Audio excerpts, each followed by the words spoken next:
que al final la fuerza en todo eso es imprescindible, pero las mujeres mucho más, porque con la menopausia el no hacer fuerza es lo peor que podemos hacer.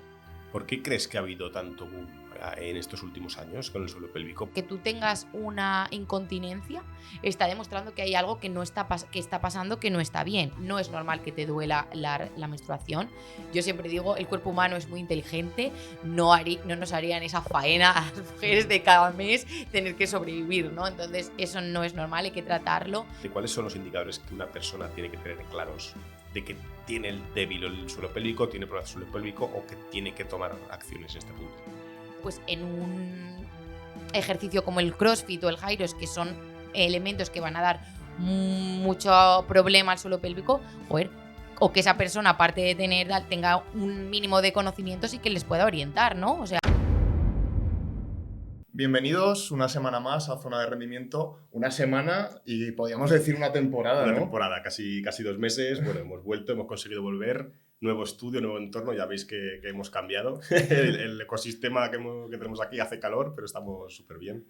Así que nada, bienvenidos hoy a este capítulo, a este episodio. Y nada, hoy tenemos a toda una especialista en el suelo pélvico, Nuria Prieto. hola, ¿qué tal? ¿Cómo estáis? Bienvenida al podcast. Gracias. Tenía ganas ya de venir, que como veis estaba haciendo los cambios, tenía ganas de venir a hablar un poquito del suelo pélvico, así que encantada de escucharos y hablar un poco. Así que Es un placer tenerte aquí, además una ocasión especial como es esta apertura con grandes expectativas, ¿no? Sí. Este nuevo reto. Y Nuria, eres una referente en lo que es el suelo pélvico, tienes una trayectoria profesional dilatadísima y tenemos muchas ganas de escucharte. Para los que no te conocen, ¿quién es Nuria y de dónde viene? Bueno, como sabéis, pues soy fisio, soy especialista en suelo pélvico, aunque yo no empecé formándome en suelo pélvico, empecé con el mundo pediátrico, pero me di cuenta de que venían muchas mujeres con problemas, ¿no? Al final, después de dar a luz, y dije, ¿por qué no me empiezo a meter? Y ese desconocimiento que todo el mundo tiene, pues yo también lo tenía en su momento y dije, ¿cómo es posible que yo, siendo mujer y fisio, desconozca tanto algo que es tan importante? Entonces empecé a formarme y me enamoré completamente de la fisioterapia de suelo pélvico. Ahora es a lo que más me dedico realmente dentro de todo el campo que tiene, es al suelo pélvico. Y nada, cualquier preguntita ahí, estando ahí, pues abierta a que me preguntéis y a resolver dudas, porque además, como os digo, estoy enamorada de esta profesión. Así Para que una persona que está escuchando muchas veces suelo pélvico, el concepto, la palabra por todos los sitios, pero no tiene ni idea de lo que es, ¿cómo se lo explicarías? Pues sencillo, o sea, es medio que piensa el suelo pélvico, que es un conjunto, que al final no es solamente el órgano, sino que es un conjunto de músculo, ligamento, fascia, y que es lo que nos sostiene los órganos, y que al final tiene 3 grandes bloques, que es la micción, la defecación y la sexualidad, que a veces están ahí como un poco esto de dónde viene, y no, todo forma parte del suelo pélvico. Y luego tiene una parte que es muy importante, que es la continencia, ¿no? Y la contención, y ya no solo a nivel de órganos por problemas de incontinencia urinaria, sino está en la pelvis, y es todo lo que nos mantiene firmes y que nuestra postura esté más o menos erguida y bien. O sea, que también tiene su importancia a nivel postural. Porque para los que no conocen, ¿no?, lo que es la pelvis, tenemos en la parte de la cadera una estructura ósea, un hueso, que no es sólido por la parte de abajo, ¿no?, que tiene como una apertura y el suelo pélvico sería como todas esas estructuras que hacen que ese hueco esté cubierto, ¿no? Eso es, aparte ya no solo ese hueco, al final es lo que digo, todo parece que a nivel glúteo, cuando te vas del glúteo, el glúteo forma parte del suelo pélvico, también está en esa estructura, entonces también forma parte del suelo pélvico. Muchos problemas de suelo pélvico nos pueden venir también porque ese glúteo no esté bien, que bueno, el glúteo medio nadie lo tiene bien, entonces eso es importante. Entonces ahí el suelo pélvico forma parte de todo eso, como digo, no solo es el sostener, sino todo lo que envuelve esa pelvis, ¿no? Aparte, pues como sabemos, la pelvis del hombre y la pelvis de la mujer tampoco es igual, pero los dos tenemos suelo pélvico. Al final, muchas veces se habla de suelo pélvico y parece que es solo parte de mujeres, ¿no? O sea, el hombre tiene una pelvis diferente, pero también tiene una pelvis y entonces también tiene un suelo pélvico. Es verdad que las mujeres al final tenemos 3 orificios en vez de los 2 que tiene el hombre, entonces tienen mucho más problemas las mujeres que los hombres a nivel de suelo pélvico, pero no quiere decir que los hombres no tengan sus problemas o que no tengan suelo pélvico. O sea, eso también es importante marcarlo. ¿Por qué crees que ha habido tanto boom en estos últimos años con el suelo pélvico? ¿Por qué ha cobrado tanta importancia? Pues porque creo que se están investigando a las mujeres, o sea, eso creo que es lo primordial, o sea, al final, en casi todas las evidencias científicas, estudios, la mujer siempre ha sido un poco fuera, ¿no?, de ese estudio. Entonces, como digo, como los hombres no tenían tantos problemas de suelo pélvico, o por ejemplo, problemas como la menstruación o un síndrome de ovario poliquístico, bueno, que ahora no se llama así, pero o endometriosis, eso no lo tenían los hombres. Entonces, no había unos estudios X que pudieras decir quién se encarga de esto, ¿no? O no dan a luz. Entonces, son muchos problemas que al final se han normalizado, ¿no? O sea, era como, existe, sí, como nos pasa a muchas mujeres, pues será lo más normal. Y no, ahora ya se sabe que eso es frecuente, pero que no es la normalidad y que se puede tratar. Entonces, creo que al final ahora, más que el boom, es que la gente es consciente, las mujeres somos conscientes y, joder, todos queremos buscar la mejor salud posible, ¿no? Y llegar y estar bien. Entonces, por eso. Y tú, eso, investigas, empiezas a darte cuenta de que aquí hay una oportunidad, ¿no?, de trabajo y entiendo también que de pasión de conocer el cuerpo humano y trabajarlo. ¿Cómo fue ese proceso? Pues mira, yo creo que al final todo fue un poco al principio por, pues eso, puro desconocimiento. O sea, al final es verdad que yo, pues, no sé, hace muchos años, porque casi pues han pasado 10 años, ¿no?, desde ese momento, y fue como, vale, tengo este contacto y era como todo muy posparto, que al final eso yo lo veía como muy lejos, ¿no? Pero luego de repente me iba metiendo más, iba a los cursos y para mí, siendo fisio, había cosas que decía, ¿cómo es posible que me estén hablando en chino? Hacemos una breve pausa en esta pedazo de entrevista, simplemente para pedir una cosa que no cuesta nada y de verdad nos va a ayudar un montón a seguir trayendo invitados y a seguir creciendo el proyecto cada día un poquito más. Que es simplemente suscribirse aquí en YouTube, compartir, comentar. También nos podéis seguir en nuestras redes sociales, Instagram, TikTok, que de verdad todo vuestro apoyo va a ser súper positivo para seguir creciendo y poder traer mejores invitados. Os dejamos con la entrevista. O cosas, por ejemplo, incluso de sexualidad, ¿no?, que hablaban de sexualidad, que es algo que creo que la educación sexual es súper importante, y decir, ¿cómo es posible que yo no tenga ni idea de esto y que yo haya cosas como que haya normalizado? O sea, al final, el dolor menstrual, por ejemplo, o sea, tú hablas y tú le preguntas, o yo en la clínica le pregunto, ¿te duele la menstruación? Lo normal. O sea, lo que me suelen responder es lo normal, y yo, no, es que lo normal es que te duela cero. Y es como, ¿cómo que me duele cero? O cosas como, pues eso, incontinencia o tal. Sí, o sea, bueno, yo es que ya tengo 60 años, entonces pues yo ya tengo pérdidas y son cosas que estaban muy normalizadas. Yo siempre digo, por ejemplo, que yo recuerdo de pequeña ver el típico anuncio que salía ahí Concha Velasco anunciando los pañales, y era como, a partir de esta edad tú vas a tener pérdidas y no pasa nada, es lo normal, ponte este pañal que lo anuncia Concha Velasco y ya está, y no pasa nada. Pues no. Entonces me empecé como eso a interesar sobre todo por la salud femenina, que estaba en eso. Ahora ya, gracias a Dios, como decís, hay más boom, pero antes era campo totalmente desconocido. O sea, ¿Y qué proceso de formación llevaste?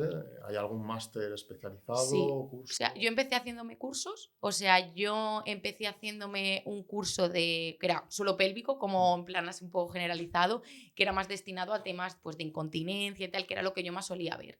Como empezó a llamar el tema, pues luego me metí en temas de sexualidad, luego me metí en maternidad, y luego ya ibas cogiendo pues curso de postura, curso de pues eso, de de endometriosis, y luego ya me hice el máster oficial de suelo pélvico, que claro, ya te engloba todo, ¿no? Y ya ves, además yo tuve la suerte de que en el máster, como también era de los primeros, pues me dio clase matronas, me dieron clase ginecólogas, me dio clases fisios que claro, son como la culmen, ¿no?, del mundo, y decías, pues es que me saca 10 años, es que, Claro. y es la top de suelo pélvico, y dices, joder, es que no hay estudios Y casi. eso es porque realmente la trayectoria del suelo pélvico ahora a nivel estudios es que la trayectoria lleváis, ¿cuánto? ¿20, 10 años de Sí, investigación? nada, muy poco. Es más, ya te digo que si es que hace nada, yo decía, hace nada se ha descubierto todas las terminaciones nerviosas del clítoris. Y decías tú, Dios mío, que estamos en el siglo XXI y esto es un estudio de ahora y se ha descubierto esto. O sea, para que se vea cómo estaba totalmente abandonada toda esta zona. A mí eso me chocó, pero fue hace un año. ¿Hace cuánto? Nada, meses, Sí, meses, sí, eso nada, es. nada, hace nada. Pues cuando han ido a la luna, que decían, la gente celebra la luna y estamos a la par descubriendo el placer femenino. O sea, que es como, bueno, eso muy cebado. O sea, al final ese desconocimiento, si es que yo en la carrera, hace ya sus años, a mí lo que me dieron de suelo pélvico, bueno, es que ni lo recuerdo. O sea, yo no recuerdo enamorarme en la carrera del suelo pélvico. O sea, para mí fue como, bueno, esto está, recuerdo la pelota y hacer así un poco de círculos y poco más. O sea, no recuerdo como hablar de verdad de pues de todo lo que engloba, ¿no? Todos los problemas, nada, cero, no recuerdo nada. Incluso cosas que nos explicaron de contraindicaciones que ahora mismo se hacen. O sea, antes era como la mujer, pues eso, no podía entrenar, si estaba embarazada, no puedes hacer esto, no puedes hacer... Y ahora no, ahora está, vamos, si tú entrenas de normal, tira. Si es cuando mejor vas a estar en tu vida, estás creando una vida, o sea, imagínate. O sea, entrena lo que quieras y más. Siendo que anatómicamente el hombre y la mujer tampoco somos tan distintos realmente por dentro en cuanto a músculos, en cuanto a estructuras, ¿por qué se suele asociar más el suelo pélvico a término mujer que al hombre? ¿Por qué es ese concepto?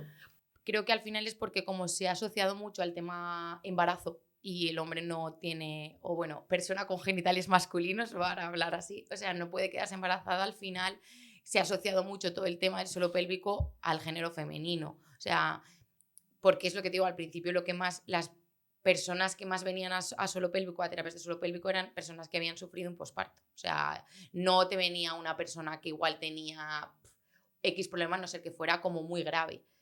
Yo siempre pongo un ejemplo de que al final tiene que cambiar mucho la medicina en general, porque joder, tú te lesionas y te operan de un cruzado y a ti te operan, tú vas al médico, te operan, tienes una rehabilitación de no sé cuántos meses, tienes un fisio que te está y tú coges, estás 9 meses embarazada, das a luz y a las 48 horas, cesárea o lo que sea, pero tú a las 48 horas estás de alta y funcionando.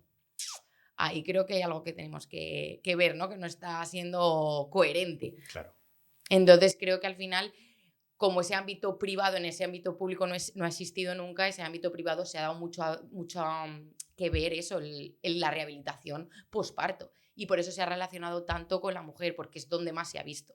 Ahora ya sí que se ven hombres, o sea, yo tengo hombres que vienen a tratarse de suelo pélvico, al final, pues personas igual que han tenido un cáncer de próstata y tienen problemas o de eyaculación o tienen problemas también de incontinencia, tienen también que venir a suelo pélvico y es un hombre. Lo único que es verdad que no hay tanta frecuencia como igual pues problemas en las mujeres. Aunque diga mujeres, quiero aclarar que me refiero a eso, a personas con genitales femeninos y personas con genitales masculinos, que no quiero ahí que haya gente que se sienta que no les estamos incluyendo. Dentro de los clientes que tenéis en la clínica, ¿cuál es el mayor porcentaje de casos? ¿En suelo pélvico? Sí. Sí, o sea, el mayor porcentaje, por supuesto, es posparto. O sea, ese es el mayor porcentaje. Ahora mismo, por lo menos yo en la clínica lo que más tengo es posparto. Sí que es verdad que se va viendo más que te viene gente que quiere buscar un embarazo o incluso gente que es su segundo y ya te viene antes. O sea, ya no es como... Yo veo mucha diferencia entre las personas que se quedan embarazadas con la primera vez o la segunda, porque igual con la primera sí que vienen al posparto, pero la preparación la tienen un poco más olvidada, pero cuando se quedan embarazadas del segundo, ya están embarazadas en la primera semana y ya te están diciendo, oye, que voy, que ya necesito ir a que me muevas, a mirar cosas, o sea, y luego que lo ven, claro. O sea, no, dentro de que yo siempre digo que el cuerpo sabe lo que hay que hacer y que al final una fisio de suelo pélvico en embarazo lo que hace es acompañar. O sea, yo no digo tú vas a venir y vas a tener el mejor parto del mundo porque te estaría engañando. Sí que vas a ir mucho más preparada y te voy a intentar guiar para que vayas lo más preparada posible, ¿no? Yo no te puedo decir, vente conmigo, que ni te van a hacer una episiotomía, ni te van a hacer cesárea, no, porque eso igual hay complicaciones que yo no sé ni se pueden evitar. Pero sí que igual te voy a enseñar unas cosillas que te van a ayudar a que vayas lo mejor preparada posible, ¿no? Al final creo que como todo, ¿no? Vosotros que sois deportistas, pues no es lo mismo y que luego puedes tener una mala caída y te lesionas, pero seguramente tu recuperación sea mejor si has sido lo más preparado posible. Pues esto igual. O sea... ¿Cómo es un día a día tuyo en la clínica? ¿Cómo puede ser? ¿Cómo? Es que no lo visualizo. Pues tengo de todo realmente, o sea, yo meto mucha caña en tema también de tema de postura, como os he dicho, entonces todo el tema de respiración, porque al final, dentro de que el suelo pélvico, como estamos hablando ahí enfocado a mujeres, también tiene una parte muy importante el tema de la respiración y la postura. Y yo cada vez que me he metido mucho más me he dado cuenta de la importancia que tiene que tengamos buenas presiones. O sea, siempre digo, un suelo pélvico sano no es el que más te aprieta, sino el que mejor se adapta.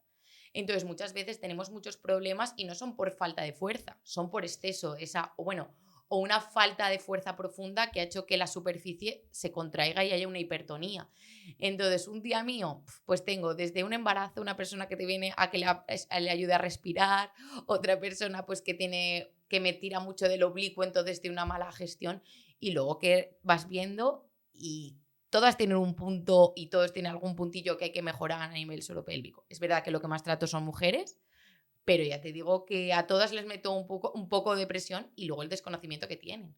Porque yo a veces les digo, aprieta, por ejemplo, y es 0. O sea, no saben, me dicen, es que no se lo puedo decir al cerebro. O sea, yo le digo que apriete, pero o te dicen ya, y es como, no estás apretando. Y es porque hay totalmente desconocimiento. Al final yo siempre digo que, joder, tú a la nariz la llamas nariz, a las orejas la llamas orejas y a la vulva no la llamas vulva. De cuando eras pequeña te mandaban que sí, yo qué sé, aquí en Zaragoza no sé cómo lo llamabais, pero en Zamora, por ejemplo, decíamos mucho la peseta o la flor. Y es como, no, la vulva, o sea, no sé, hay que empezar a llamar las cosas por su nombre. Si tú ya creces así, de esa manera, tú creces como evitando esa zona. ¿Cómo luego vas a rehabilitar algo que tu cerebro desconoce totalmente? O sea, para mí eso es fundamental, el principio de que conozcas. Entonces, el día a día varía mucho. Pero sí, sobre todo yo doy mucha educación para que aprendan lo que tienen que hacer. Y al igual que otros sistemas, el suelo pélvico tiene influencia después en otras partes del cuerpo por una mala adaptación, por un mal entrenamiento, por una mala función. Por supuesto. Es más, yo te diría que si no es en todo, en casi tú piensas que al final la pelvis está en el centro de todo. Entonces es verdad que si nos metemos un poco más biomecánicamente hablando, sí que podemos hablar de cadenas ascendentes y descendentes, etcétera, pero al final eso está como en el punto. Entonces, si tienes una cadena ascendente un poco rara, vas a tener la pelvis de una manera gestionada un poco rara. Y si lo tienes, o sea, para que me entiendan los oyentes, si miramos y analizamos de arriba abajo, de abajo arriba, nuestra pelvis es el punto medio. Si mis pies están regulinchi, mi pelvis va a estar regulinchi. Si mi boca está regulinchi, mi pelvis va a estar regulinchi. O sea, es más, personas que aprietan, que se vayan a mirar el suelo pélvico ya, porque seguramente tengan unas hipertonías brutales. Porque si aprietas la boca, aprietas el suelo pélvico. Eso, vamos, si no es el 100%, el 99%. O sea, que eso se va viendo. Entonces, ¿qué importancia tiene? Muchísima. Si tú no gestionas bien y tú no haces unas buenas cargas, al final no vas a hacer bien una sentadilla, no me vas a hacer bien un peso muerto, no me vas a correr bien porque estás tirando mucho. Yo siempre digo, no estoy muy familiarizada con el mundo fútbol ni estas cosas, pero yo cada vez que escucho pubalgia siempre digo, madre mía, que vaya ahí una fisio de suelo pélvico a ver, o a un fisio de suelo pélvico y que vea a ver qué gestiones tiene, porque seguro que ahí hay algo que está fallando. Y la respiración y la gestión a nivel diafragma, transverso, oblicuo, fijo que no está bien. Fijo. Qué bueno, qué bueno. ¿Cuáles son los indicadores que tú dirías, teniendo un paciente, cuáles son los indicadores que una persona tiene que tener claros de que tiene el débil el suelo pélvico, tiene problemas del suelo pélvico o que tiene que tomar acciones en este punto? Si hablamos de debilidad, lo que yo siempre suelo preguntar es tema de incontinencia. O sea, es verdad que si hay mucha debilidad, normalmente suele haber incontinencia, que normalmente es de esfuerzo. O sea, la incontinencia de esfuerzo al final es yo toso, estornudo, corro, salto y se me escapa, no soy capaz de controlarlo. Que eso también lo podemos encontrar con hipertonía, pero es verdad que en suelo débil se suele encontrar más. Luego a veces pues, puede haber pues, molestias a nivel de la postura, llevo como una postura un poquito más adelantada, tengo presión en la zona abdominal porque al final tengo un suelo pélvico tan débil que tira mucho, ¿no? mi zona abdominal para aguantarlo. Es más, yo siempre digo que muchas veces se ve ahora mucho en Instagram y tal, las inflamaciones, ¿no? Inflamaciones digestivas, inflamaciones tal, y yo digo, mira, muchas veces será digestivo, pero otras veces también hay que mirar el suelo pélvico, porque igual ahí lo que está pasando es que hay tanta debilidad a nivel de suelo pélvico que estamos con un abdomen totalmente hipertónico, o sea, está a full y entonces ni hay unas buenas digestiones ni hay un buen descanso en esa zona. Entonces, si estás todo el rato apretando esa zona abdominal, seguramente haya una debilidad de suelo pélvico porque está todo el rato aguantándote esa zona. Entonces, yo siempre miro un poco, postura ahí como la tienen y luego pues hago algunas preguntillas, pues eso, si hay incontinencia hay que ir, 100%. Si hay dolor, hay que ir al suelo pélvico, 100%. Tanto si es dolor al sentarme y luego si hay estreñimiento también hay que ir. O sea, es que hay que ir casi siempre. ¿Y hay cuando hay cosas algunas cosas invisibles que nos estén indicando que tenemos mal por esta zona? invisible, creo que más que invisible, normalizado. Porque invisible al final siempre tú tienes algo, pero es lo que como está tan normalizado, creo que es como que no vas, como que es como no vas al suelo pélvico. Por ejemplo, pues lo que hablábamos, ¿no? El dolor de menstruación. ¿quién va a un fisio de suelo pélvico porque le duele la menstruación? Muy pocas mujeres. Si empiezan a saber que igual eso se tiene que tratar, o en vez de, que muchas veces yo siempre digo, nunca demonizaré el tema de la píldora anticonceptiva, pero sí que demonizo mucho la desinformación, porque al final hay muchas niñas que se le da la píldora con 15 años, ¿no? Y por temas de me duele la menstruación.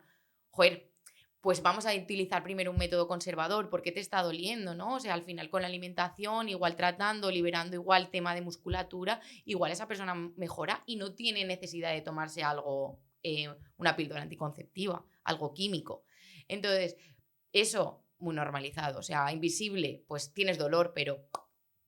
Y luego, pues eso, tengo pacientes que dicen, quiero quedarme embarazada, pero llevo 17 años tomándome la píldora anticonceptiva. No conoces tu ciclo, no conoces ni cuándo ovulas, no conoces absolutamente nada. Luego hay temas de problemas de fertilidad que dicen ahora, ¿no? Vamos a empezar también a hablar de eso, porque tú tienes un problema de fertilidad, igual no es un problema de fertilidad, igual llevas 17 años de tu vida con una fluctuación hormonal nula. Entonces, tu cuerpo tiene que empezar a reconocer esas hormonas. Entonces, eso también es un tema que está muy normalizado, que no va la gente a saber qué pasa. Entonces, como invisible, no diría tanto, diría más normalizado que invisible. Siempre hay algunas cosillas que notamos. Y de cara a la menstruación, porque a mí también me explota la cabeza, porque es verdad que está muy normalizado que persona con menstruación, persona que toma ibuprofeno o similares. Entonces, ¿qué relación tiene la menstruación con el suelo pélvico? ¿Cómo se hace eso? Al final hay que pensar, si, como hemos dicho, el suelo pélvico, ¿vale? Yo siempre digo que nos imaginemos como una hamaca, ¿vale? Y dentro de la hamaca tenemos nuestros órganos. ¿Qué pasa? Que al final el útero, ¿no? Cuando hay la menstruación, pues va a crecer un poco. Entonces, y va a bajar, va a descender. Si yo tengo un suelo pélvico, por ejemplo, con un hipertono que está toda la musculatura como muy apretada, claro, yo no dejo a ese suelo pélvico que esté móvil, o sea, el suelo pélvico, perdón, no dejo a ese útero que esté móvil o está como muy presionado. Seguramente que vosotros habéis escuchado yo tuve dolor de menstruación toda la vida hasta que tuve el primer hijo, que después de parir se me quitó. Claro, porque creció ese útero, se dio un poco de sí, luego cuando volvió eso está más suelto. Entonces ya no tienes esos dolores. Pues esa mujer igual ha estado sufriendo no sé cuántos años y igual simplemente habiendo hecho un masaje o habiendo educado de alguna manera a nivel intracavitario habría mejorado un montón. ¿Que duele? Duele, yo no voy a decir que no. Pero nivel, pues, ¿qué relación tiene? Toda, está dentro. Es que al final una inflamación, te notas más inflamada, entonces eso te va a repercutir. Luego la alimentación también es súper importante en esas cosas. Entonces ahí si tienes esa inflamación y tú tienes todo muy apretado, te va a influir. Incluso si tienes mucha debilidad, hay un descenso de órganos que puede que incluso tengas a una persona que te dice, es que toso y no tengo incontinencia, pero noto que algo me cae. Igual es ese útero o esa vejiga que va cayendo más porque no está aguantando el suelo pélvico lo que tiene que aguantar. O sea, el dolor menstrual es principalmente el dolor del útero, ¿no? Hablaríamos de un dolor de ovarios. Cuando duele la menstruación, que la gente muchas veces dice cómo duelen los ovarios, realmente lo que duele es el útero. O sea, cuando hay alguna patología, pues como temas de endometriosis o tema de lo que hemos hablado del ovario, que bueno, ya no es poliquístico, pero para que la gente entienda lo que quiero decir, ahí puede haber dolores que no tienen por qué encontrarse en el útero. O sea, al final una endometriosis no quiere decir que yo tenga problema uterino. Igual tienes endometrio, es porque está desprendiendo endometrio. Igual tienes endometrio en el intestino o igual tienes endometrio en un ojo. ¿Sabes? Porque al final es porque tú estás creando endometrio en otras zonas donde no tiene que haber. Entonces, con el ovario poliquístico lo mismo. O sea, al final se ha cambiado el nombre precisamente porque yo te digo síndrome de ovario poliquístico y tú vas a pensar, quistes en los ovarios. Pues no. Había mujeres que tienen síndrome de ovario poliquístico y no tienen una afectación en el ovario, es un síndrome endocrino. Entonces, todas esas cosas se van cambiando por eso. Entonces, todo va a intervenir porque todo te va a hacer que tengas una pelvis igual mucho más congestiva, con mucho más dolor, y eso se puede tratar. Que a veces se puede requerir algo químico porque, pues, gracias a Dios también podemos tener esa ayuda, por supuesto, pero una vida más saludable y tener elementos que te puedan ayudar conservadores también son necesarios. Es que este tema pensábamos hablarlo luego, pero me parece súper interesante y que se puede ayudar a mucha gente a no pasar dolor durante la menstruación. Para una persona que está en esta situación, ¿qué tipos de ejercicios o qué puede empezar a realizar en su casa para tratarlo? Pues mira, lo primero cuando es algo así, tendríamos que ver ese tema de congestión pélvica. Yo sobre todo meto mucha caña en que aprendan a respirar y a saber cómo se tiene que comportar, porque es lo que hablamos. Al final muchas veces como tienen esos dolores, tienen unas pelvis muy congestivas o tienen un abdomen que lo están poniendo todo el rato duro, como que están siempre metiendo tripa, ¿no? Entonces lo primero es aprender a respirar para que sepan cómo se tiene que comportar esa caja torácica y también así que nuestra pelvis y nuestro diafragma sepan cuándo se tienen que relajar y cuándo contraer. Entonces, ejercicios, yo diría pues mucho respiratorio, al final muchas posturas estas de yoga, pues por ejemplo la postura del niño o la postura, ahora no me acuerdo cómo se llama porque no tengo tanta familiaridad con el yoga, pero el tema de agarrarnos los pies mientras estoy boca arriba y me agarro como las plantas de los pies, pues y ahí hacer las respiraciones que nos ayude también un poco a esa apertura, todo eso puede ayudar a liberar. Y luego, pues por supuesto, igual necesitamos también ayuda más de fisio, pues con una terapia manual también de relajar toda la zona y liberar pues también pues esa musculatura, ¿no? Y ver qué es lo que nos está fallando y luego poner fuerte, ¿no? Que a veces muchas veces se confunde y dices, como me duele, tengo que masajear, ¿no? A veces te duele porque está muy débil y hay que ponerlo fuerte.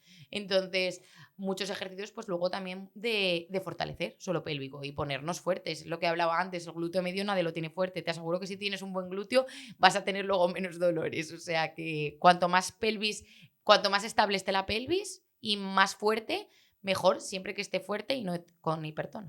O sea, ahí la diferencia. ¿Y cómo puede saber una mujer o una persona promedio con síntomas en este tipo cuando tiene hipertono o bajo tono? ¿O cómo puede identificar esa persona con problemas? Sobre todo de cara a, antes de ponerme a hacer ejercicios a lo loco, ¿cómo puedo identificar si la tengo débil, la tengo fuerte, controlo mal el diafragma?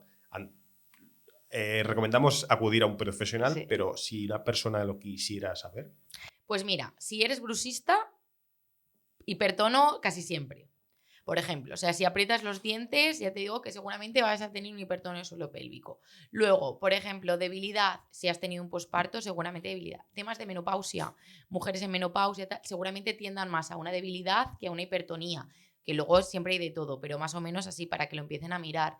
Temas de incontinencia sí que los vamos a encontrar en los dos. Pero mujeres, por ejemplo, que hacen CrossFit, Jairos, que ahora se ha puesto muy de moda, el powerfighting, eso hay que mirarlo porque muchas sí que hacen malas gestiones a nivel de cuándo respiro, cuándo cargo, temas de muchas exhalaciones que tienes que controlar, qué hago exhalación, hago una valsalva, qué tengo que hacer cuando cojo, pues hay muchas veces lo que estamos haciendo son muchas hiperpresiones al suelo pélvico y entonces también puede generar una hipertonía.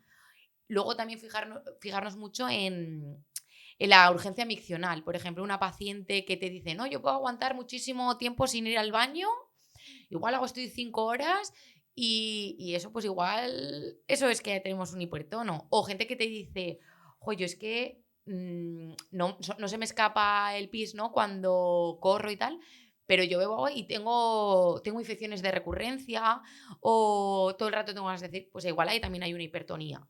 Es más, muchas veces hay gente que tiene infecciones, ¿no? Que dicen, yo cada 2 por 3 tengo infecciones de orina. Y yo les digo, ¿y te han hecho cultivo? Y me dicen, no, pero yo como ya he tenido varias y digo, bueno, pues a veces que la sensación que tú estás teniendo de querer ir tanto al baño no es una infección, es porque tienes tanto tono que al final hay como una pequeña irritación, por decirlo de alguna manera, para que se entienda que a ti te está dando ganas de hacer pis todo el rato. Y entonces dicen, yo voy a hacer pis, no te escuece, porque no es que te escueza, pero vas a hacer pis todo el rato y dices, es que meo 4 gotas. Pues ahí igual también hay un exceso de tono. Claro, porque el exceso de tono, digamos, que puede ser derivado del exceso de ejercicio o ese exceso de tal, o derivado de tensiones que tú te estás implicando, ¿no? Eso es, o que haya una mala praxis en cómo se tienen que comportar las estructuras. O sea, muchas veces igual lo que hablábamos, pues igual cuando yo voy a cargar es importante todo el tema de la respiración, ¿no? Pues yo imagínate, voy a hacer una sentadilla y no es que tengas que inhalar y exhalar con unos tiempos o una valsalva, pero sí que es importante saber cómo se tiene que comportar ese suelo pélvico. O no es lo mismo enseñarle cómo se tiene que comportar a una mujer que viene conmigo en un posparto en el que yo sé que le meto, venga, inhala, por ejemplo, una sentadilla, inhala, baja, exhala, aprieta, mete abdomen, sube. obviamente el peso que me va a subir no es comparable a una mujer que igual me está haciendo crossfit o que sí que tiene que tirar de una valsalva, pero una valsalva hecha correctamente, porque si me haces una valsalva y me estás empujando toda la estructura del abdomen hacia afuera con una hiperpresión, sí, me estás haciendo una valsalva porque me estás sin respirar, no estás en una apnea realmente, pero no estás haciéndolo correctamente. Entonces, muchas veces todo eso sí que nos puede llevar a problemas de suelo pélvico, porque no hay una buena gestión y no es que sea algo que tú estás haciendo, sino que tampoco te ha enseñado nadie a cómo tienes que realizarlo. Yo pasaría ya a la siguiente parte que estamos deseando, que es desmontar los mitos o desmentir los mitos acerca del suelo pélvico y lo que ello conlleva. Bueno, creo que muchos ya hemos ido desmintiendo, ¿no?, a lo largo del podcast. El primero es los hombres tienen suelo pélvico, o sea, ese creo que es el primer mito. O sea, obviamente los hombres tienen suelo pélvico, los hombres pueden tratarse el suelo pélvico, no es algo de mujeres. El siguiente mito importante, que yo creo que es lo que más se habla, es el tema del dolor menstrual, o tal, que eso por supuesto no hay que normalizarlo. O sea, no es normal que te duela la menstruación. Yo siempre digo, el cuerpo humano es muy inteligente, no nos harían esa faena a las mujeres de cada mes tener que sobrevivir, ¿no? Entonces eso no es normal, hay que tratarlo. Luego, más mitos que puedan, a partir de qué edad o que tú en un posparto tengas incontinencia, eso no, o sea, está frecuente, pero no es normal. Y creo que uno de los mayores mitos o etcétera que podemos hablar, que me metería ya en el tema de sexualidad, por supuesto, las relaciones sexuales no tienen que ser dolorosas, eso no es así. Otro mito que yo siempre digo, no pierdes la virginidad, tú no pierdes nada, o sea, eso hay que dejarlo de decir. Tú puedes decir, tuve mi primera relación sexual, pero por Dios, hay que dejar de decir, he perdido la virginidad. O sea, eso tú no has perdido nada, tú estás entera y todo, igual que vosotros, igual que todos. Y luego, pues eso, el tema tabú que existe en todo el tema de mitos a nivel sexuales, ahí podríamos abrir una veda bastante gorda. O sea, el dolor sexual no molesta, la menopausia, tú no dejas de ser mujer o tienes menos feminidad por entrar en la menopausia.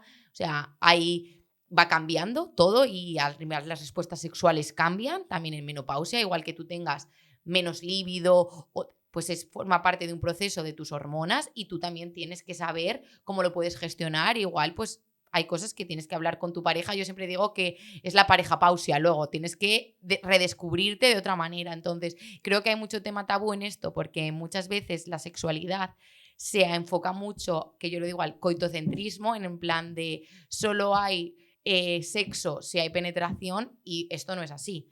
Entonces, muchas mujeres llegan a X etapas o en X momentos de su vida en el que igual tienen dolores en la penetración, pues por sequedad, por falta de líbido, etcétera, y renuncian a tener una vida sexual cuando realmente no. O sea, pues hay que comunicarse. Igual ahora pues tienes que encontrar otras cosas que te puedan gustar o más comunicación, y que esto también lo sepan los hombres, ¿no? Que también se encuentren con este tema y decir, bueno, pues ahora mi pareja o mi relación o tal, se está encontrando en este momento, pues vamos a hacerlo de otra manera, ¿no? Vamos a hablar, vamos a comunicarnos, vamos, porque muchas veces es como temas que parece que nos dan miedo porque nunca nos han hablado nada. Yo siempre digo, la educación sexual que me dieron en el colegio fue ponerle un preservativo a un plátano. ¿Qué educación sexual es esa? Por Dios, no. Entonces, son muchos temas tabú porque son muy desconocidos. Hay muchos mitos, pero porque no se conocen. O sea... Aunque hayamos hablado de varios de ellos ya, me gustaría entrar en profundidad en los otros. Hablabas de que se ha normalizado que después de un parto tener incontinencia pues es algo típico. ¿Por qué no ha de ser así y qué puede hacer una persona que ha dado a luz para solucionar este problema? Mira, o sea, no tiene que ser así porque al final, o sea, que tú tengas una incontinencia está demostrando que hay algo que que está pasando que no está bien. Sea por A o sea por B. O sea, porque tengas ese hipertono, porque tengas ese... No puedes estar... Al final ahora la vida es larga, ¿no? O sea, yo siempre digo que ahora tú das a luz y dentro de que ahora las mujeres cada vez vamos, tú no puedes estar igual desde los 30 y pico años hasta el final de tu vida normalizando que cada vez que quieras hacer cualquier cosa, porque eso va a ir a más.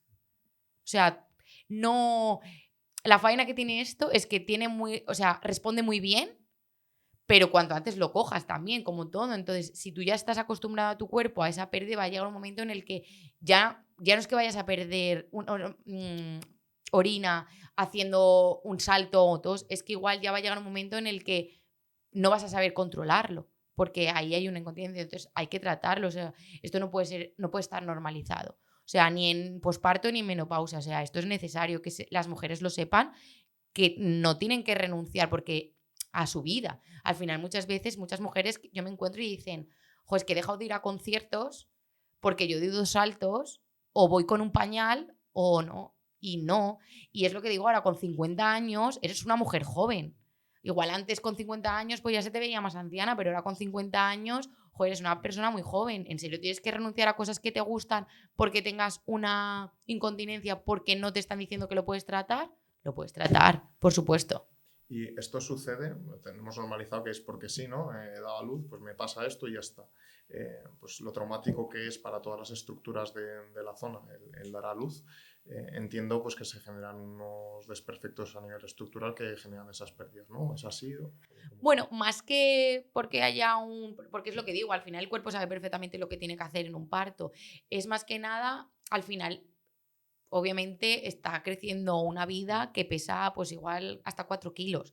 Entonces, todo eso desciende un poco, esos órganos descienden un poco y al final, si tú tienes un parto vaginal, nace una vida y eso se dilata hasta casi un 300% o más, entonces obviamente eso que vuelva otra vez a su ser, pues claro, hay una debilidad. No es porque haya ahí un problema, ¿eh? Sino simplemente porque hay una adaptación en la que luego pues tú tienes que volver otra vez a ponerlo fuerte. Lo que hablaba un poco antes con el ejemplo del cruzado, a ti te operan de un cruzado y tú luego tienes que hacer una rehabilitación para poner pues cuádriceps, isquio, lo que sea, fuerte. Pues esto es igual, tú al final te estás enfrentando a una situación en la que a ti no te están operando como tal, ¿no? Pero sí que hay un cambio de estructura que luego tiene que volver a en sí y luego pues tú tienes que hacer una rehabilitación, como verlo de la manera más normal. Yo tengo un problema, un esguince y tú vas al fisio a tratarte un esguince, pues joder, has tenido un parto, vete al fisio a tratarte y ya está. O sea, no porque estés mal ni porque haya nada, sino porque hay que volver a poner las cosas fuertes y cuanto antes mejor. ¿Cómo trabajáis esto en la clínica? ¿En posparto? Pues mira, yo lo primero que hago es normalmente una valoración. Miro estructuras, pues cómo se comportan, lo que hemos dicho, pues la respiración tal, y luego normalmente lo que yo hago es una exploración intracavitaria en el que yo pues empiezo a valorar la capacidad que tiene al final de apretar, ¿no? Por decirlo de alguna manera. Entonces se hace como una escala que se llama la escala Osford, ¿vale? En el que yo trabajo y veo un poquito la fuerza, la potencia, la resistencia y en base a esos resultados pues yo ya sé cómo puedo empezar a trabajar. ¿Por qué? Porque al final tú imagínate lo que hablábamos antes, persona que yo hago una intracavitaria, le digo que me active y tiene un desconocimiento cero o no me lo hace bien o no tiene nada de tono. Si yo le pongo a hacer ejercicios en contra de la gravedad y no me sabe activar bien, no lo estamos haciendo realmente bien. Igual eso me sirve para decir, bueno, pues al principio igual tenemos que empezar a hacer ejercicios a favor de la gravedad y que tú vayas a coger fuerza. ¿Que te cuesta mucho? No te preocupes porque gracias a Dios tenemos muchos músculos que nos van a ayudar a activar, pues por ejemplo nuestro serrato, ¿sí? Nos va a ayudar mucho a que vayas cogiendo fuerza y con la respiración también pues vayas poco a poco cogiendo esa fuerza. Luego el tronquito que se hace famoso, pues por ejemplo al final de activar todo el tema de los pies, el método 5P también nos va a ayudar a esa estabilidad, a que coger más fuerza a nivel de la pelvis. Entonces tú vas cogiendo diferentes estructuras para ir poniéndolo más fuerte. Y luego pues muchas mujeres luego ya se vean quedando y van pues eso, haciendo ejercicios pues cada vez para estar mejor. Porque al final la fuerza en todo eso es imprescindible.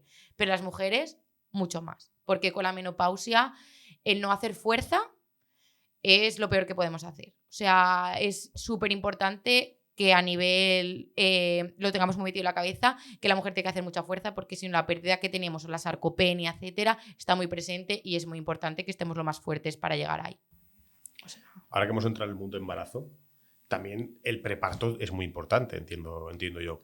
¿Cómo es el trabajo que se hace en este tipo de situaciones? Pues mira, en el preparto tenemos diferentes perfiles, ¿no? Porque tenemos a la mujer que igual no ha hecho nada y de repente dice, Dios mío, me he quedado embarazada, tengo que empezar a hacer ejercicio. Dámela. Eso. O tenemos a una persona que ha hecho ejercicio durante toda su vida y va y se ha quedado embarazada y va. Entonces, ¿tienen que ser iguales? Pues obviamente no. A la mujer que lleva muchos años haciendo deporte, tú le puedes poner lo que quieras y más. O sea, lo que quieras y más. A una mujer que igual de repente no ha hecho, pues claro, igual tú no le puedes poner a hacer ahí unas sentadillas con un peso brutal, pero el preparto al final yo siempre digo que más que enfocarlo a el fútbol, lo que estamos hablando, es que vayan lo más fuerte posible. Yo siempre digo, vais a un Ironman, o sea, vais al Ironman de vuestra vida. Hay que ir como si fuerais al Ironman, lo más fuerte posible. No hay que centrarnos en contrae, relaja, no sé qué. No, o sea, el preparto no es eso. El preparto es, te voy a meter la caña que necesita tu cuerpo para que cuando tú vayas a dar a luz y estés haciendo el Ironman digas, bueno, igual el entrenamiento de Nuria era más duro, ¿no? Que no, porque eso no hay nada más duro que eso, pero que vayas preparada para eso y que tu cuerpo vaya preparado para eso. Y preparada bien, porque no es preparar duro. Aquí no es más, porque te enfrentas a un hipertono, ¿no? Que podría ser contraproducente. Exacto, efectivamente. Y luego pues esas congestiones, hay muchas mujeres embarazadas, pues por ejemplo, que tienen, como han tenido esa congestión, pues igual también les salen varices a nivel de la vulva o tienen mucha presión, pues también obviamente en preparto y en preparación, pues a veces sí que hacemos como algún masaje para relajar la zona, movilizar un poquito también toda la zona abdominal, eso sobre todo en fases ya pues en el tercer trimestre, ¿no? Que ya pues el volumen no suele ser muy elevado, entonces notan mucha presión, mucho cansancio, a veces también pues tienen por las posturas, pues, ay, me duele, tengo la ciática, ¿no? Que te dicen, estoy con la ciática, pues también saber que pueda movilizar. Luego, posturas facilitadoras, pues si también se le enseña mucho, yo siempre les mando que a partir de la semana 34-35 vengan con su pareja, que su pareja también sepa cómo puede ayudar, ¿no? Pues cómo tiene que ayudarle, pues si tiene una contracción, cómo tiene que poner las manos o cómo tiene que ponerse para ayudarle a facilitarle, pues yo siempre digo, tú cuanto más incómoda estés, mejor, porque luego como vas a estar ahí con las contracciones, tú haces ahí movidas raras y ahí para ayudarte a dilatar y a facilitar. Entonces, también que se vea el acompañante en este caso que pueda hacer algo, ¿no? Porque al final muchas veces, ¿yo qué hago, ¿no? Pues tienes muchas maneras de hacer cosas. Les enseño también el masaje perineal para que puedan relajar, que esa... Dentro de que está mal dicho el si te haces el masaje no vas a tener un desgarro, pues lo que hablábamos antes, no es A implica B, pero está claro que, oye, si cuanto más preparado esté, eso no esté con tanto tono, pues seguramente tenga más dificultad a la hora de poderse hacer un desgarro. Igual no tenemos un 3-4, igual un grado 1 o 2, pues es más difícil de pararlo, pero igual no tenemos ese desgarro, ¿no? Y luego, pues cuanto más preparado haya, muchísimo mejor, más conocimiento. ¿Y cómo es el entrenamiento perfecto para una embarazada? No, o sea, es totalmente, o sea, realmente el entrenamiento perfecto es lo que hablo, es individualizado, o sea, al final yo le suelo meter, pues eso, muchas cargas, sí que cojan peso y creo que lo que más poder decir el perfecto es que aprenden esa gestión, ¿no? De apretar y que sepan el abrazo al bebé, que seguramente que lo habréis oído, el cómo se tiene que gestionar del ombligo, tiene que irse hacia adentro y hacia arriba, porque eso lo que nos está haciendo ver es que ese transverso está funcionando y no solamente es meto el ombligo adentro, porque eso también luego a la hora de los pujos también nos va a ayudar a saber cómo tengo que empujar. Entonces el entrenamiento perfecto, más que hago A, B o C, es si yo te voy a mandar A, B o C, pero me tienes que saber hacer ese abrazo al bebé o esa gestión en el A, en el B y en el C. O sea, digamos que combinas ejercicios de fuerza y ejercicios de autocontrol. Ejercicios sobre todo de que aprendan a conocerse. Sí, pero bueno, ejercicios de que aprendan a conocerse, o sea, igual en el principio también, pues depende, ¿no? La mujer si me viene con 35 semanas, pues no es lo mismo que me venga con 15. Entonces, pero normalmente una mujer que igual me viene todo lo que es la preparación, o sea, igual lo último es el masajillo y el fútbol. Claro. O sea, toda la semana se está haciendo fuerza. Si te toco sale, ¿no? Exacto, o sea, y al final que ella sepa cómo se tiene que comportar, también que sepa, pues eso, qué tiene que hacer si yo le mando un pujo para que ella note la contracción, porque al fin muchas veces con la epidural, por ejemplo, ellas no notan las contracciones. Bueno, ahora ya sí que hay epidurales más modernas que sí que nos lo pueden permitir, pero que aún así cuando esa matrona te digan empuja, tú sepas cómo tiene que empujar. Porque si a ti te dicen empuja, a ti lo primero que te sale es empujo y tiro con todo para afuera, mi abdomen... No, pues eso tiene un porqué y una manera de hacerlo que hemos estado practicando también haciendo ejercicio. Claro. ¿En qué momento recomendarías acudir a estas terapias? Incluso antes de quedarte embarazada. Mucho antes. Sí. Si tú quieres ser mami, vete ya. Porque al final, si tú tienes algún problema, lo vamos a ver antes, lo vamos a poder tratar y, oye, pues mucho mejor. Y eso ya se está viendo. Que hay muchas mujeres que dicen, voy a empezar, ¿no? Me quiero poner y, oye, pues no quiero tener ningún problema, prefiero que me valores y que me digas qué tengo que hacer o tal, que igual no necesitas venir todos los días a la clínica, pero sí saber un poco qué es lo que te pasa, que yo te pueda hacer unas pautas y una valoración y que tú digas, vale, pues esto lo puedo hacer en casa y en el momento igual de que ya te quedas embarazada, pues sí que hacer un seguimiento. ¿Cuándo? Cuanto antes mejor. Claro. ¿Y qué trucos le darías o qué consejo le darías a una persona que todavía no ha acudido pero quiere hacer en casa pues X ejercicios o X lo que sea, hábitos para que le funcione mucho mejor? Pues el primer consejo es autoconocimiento. O sea, lo primero que les diría es coge un espejo, mírate la vulva y contrae y relaja y mira a ver si hay un cambio. Y ver si eres capaz de contraer y relajar. Si no, ¿qué está pasando? ¿Qué es lo que te está pasando? ¿Eres capaz de contraer? ¿Eres capaz de aguantar esa contracción? Al final lo notas, porque al final yo te puedo mandar muchas directrices, pero si tú desconoces esto, te va a dar igual. Entonces, el primer paso creo que sería el autoconocimiento. Y luego, pues dependiendo un poco lo que tú estés buscando, pues se pueden hacer desde ejercicios de fuerza Kegel hasta ejercicios de relajación si tú lo que tienes son problemas de hipertono. ¿Qué es un ejercicio Kegel para aquellos que no lo conocen? Pues, a ver, el ejercicio Kegel es el que como comúnmente se conoce como aprieto y relajo, aprieto, aguanto y relajo, y luego puedes hacer diferentes, apretar, relajar rápido, aprieto, contraigo, aguanto, aguanto, aguanto y relajo, y ser también capaz. ¿Qué pasa? Que es verdad que eso ha cobrado mucha fuerza, pero no es solo eso la terapia de suelo pélvico, ¿vale? O sea, eso es muy importante. Al final muchas veces dicen, no, es que yo hago Kegel. Ya, bueno, pero volvemos a lo mismo. Si tú tienes un hipertono y me haces Kegel, pues estamos fastidiadas porque es lo último que tienes que hacer, Claro. porque estás todavía apretando Todavía más. tensión. Entonces, por eso digo, que lo primero es el autoconocimiento. O sea, el saber qué es lo que te está pasando. Entonces, muchas veces, esos tips que hemos dicho al principio de, bueno, pues si te pasa esto, tira más al hipertono, pues igual ahí tienes que hacer algún ejercicio de relajación.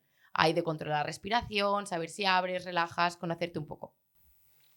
Hablando de entrenamiento, vamos, yo investigando para la entrevista, ¿cómo se progresan las cargas en los ejercicios de suelo pélvico? Porque, bueno, yo en mi concepción de un trabajo de apretar, sin poder poner una carga externa, a mí como en entrenamiento convencional, pues me resulta curioso más que nada. ¿Cómo se entrena y cómo progresan las cargas? Ahí, como más que es lo que como comentaba, si nos basamos solamente en el tema de igual hacer un Kegel, ¿no? Ahí yo sí que me baso mucho en tema de la escala. Sí que como es una musculatura, y bueno, siempre digo que al final tenemos a nuestro querido ecógrafo, que yo trabajo mucho con ecógrafo y biofeedback para ver cuánto eres capaz de aguantar. Al final, en suelo pélvico, más que lo que me aguanta de carga como tal, muchas veces más el tiempo que me aguantas de contracción. Entonces, vamos a ir gestionando, pues ayudándote con otros elementos. Lo que digo, pues muchas veces yo igual lo que les pido es que me aprieten una pelota o alguna, que eso me está ayudando a hacer esa pequeña contracción, y me sirve mucho más que meterle una carga de X kilos, porque al final tú en tu día a día o en tu vida diaria, si tú no eres una persona de alto rendimiento, tú eso suelo pélvico no lo tiene que aguantar. Entonces, en mi trabajo no me fijo tanto en eso, a no ser que viniera una persona específica de CrossFit o de alto rendimiento. Entonces, ¿cómo lo valoro? Pues yo lo valoro mucho más en la cantidad de tiempo que eres capaz de aguantarme esa contracción. Entonces, ¿qué eres capaz de aguantar? Entonces, yo valoro, pues primero, me aprietas la pelota, imagínate, típico, cojo aire, exhalo, aprieto abdomen, aprieta mi pelota, aprieta, aprieta, aprieta. Si al principio yo sé, cuando yo te echo la valoración, que si no me aguantas 2 segundos, pues igual te mando un 3, y luego el siguiente igual te voy a mandar un 4 para que intentes ir apretando, apretando. Y luego es verdad que yo me baso mucho en imagen con el ecógrafo, porque al final lo veo bien, para no estar todo el día con el dedo metido, ¿no?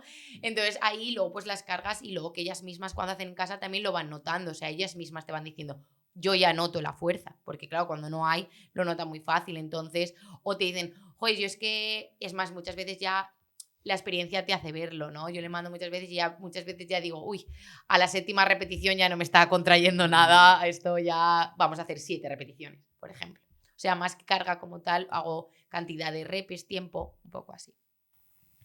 Y en el ecógrafo, ¿cómo lo percibes? ¿En cantidad de rango de movimiento de la contracción? ¿En la velocidad de la contracción? ¿Cómo se aprecia a nivel...? Pues en el ecógrafo normalmente tenemos diferentes maneras, o sea, yo sobre todo trabajo mirando oblicuos y transverso, porque al final yo siempre digo que lo que hablábamos del orden para mí es fundamental. Entonces se tiene que contraer primero ese suelo pélvico antes que los oblicuos. Si tú me estás tirando primero de los oblicuos antes de que el suelo pélvico, me estás creando esa hiperpresión. Entonces, a mí me gusta mucho porque al final el paciente al verlo también en el ecógrafo le sirve de biofeedback, entonces es como mucho más fácil para esa persona decir, oye, pues ahora tengo que apretar, ahora tengo que relajar, le digo cómo se tiene que comportar en la imagen, entonces, y le digo, ¿ves esta línea de aquí, esta salchichita? Pues mira, tenemos que ir haciendo la pequeña.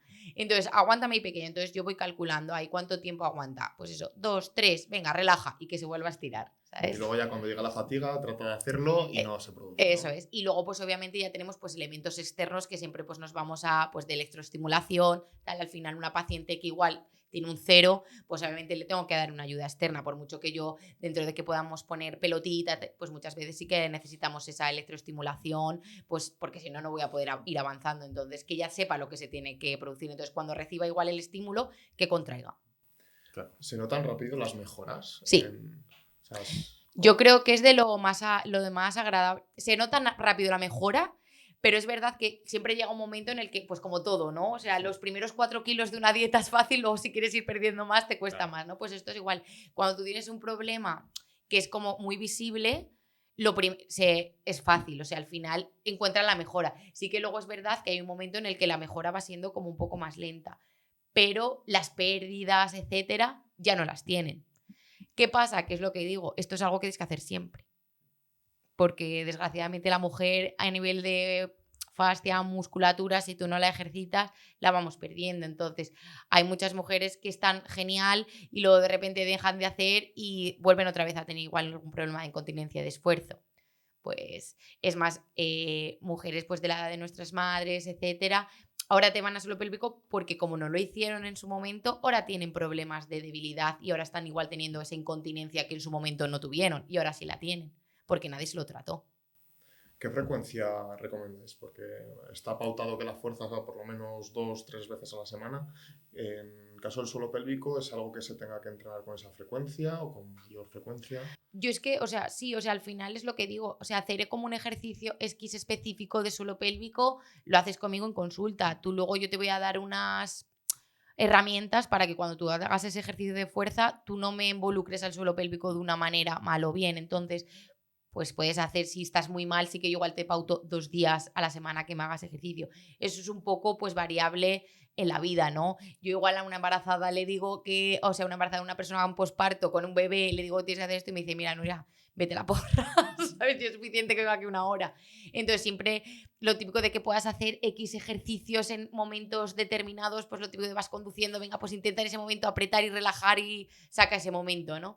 Pero si no, una frecuencia como si tienes este problema a 2 días o a 3 días, yo la verdad que en eso prefiero dar unas herramientas para que cuando hagas fuerza, que es lo que yo quiero que hagas, fuerza, sepas lo que tienes que hacer para que tu suelo pélvico te responda. Claro, porque todas estas personas que estén viendo ahora mismo el podcast, que digan, no, es que si entreno mucho, genero mucho hipertono, o si no entreno nada, es que estoy estoy muy débil, o tengo el suelo pélvico débil. ¿Cómo es este equilibrio para que sea perfecto? O pues porque, claro, al final tú estás diciendo, parece como intuitivo. Lo tengo débil y entreno mucho, pero igual me estoy pasando. Claro, pues por ejemplo, una persona que entrena mucho y tiene ese hipertono, sí que igual después del entrenamiento sí que le diría, pues después de tu entrenamiento haz 2-3 ejercicios que te ayuden un poco a liberar, o incluso antes haces otros 2-3, haces tu ejercicio y luego otros 2-3 para que tú también sepas cómo esa relajación después de haberle metido tanta carga. Yo una persona que está débil, sí que ahí es más fácil porque sí que se le puede meter ejercicios en el que ella pueda ir apretando.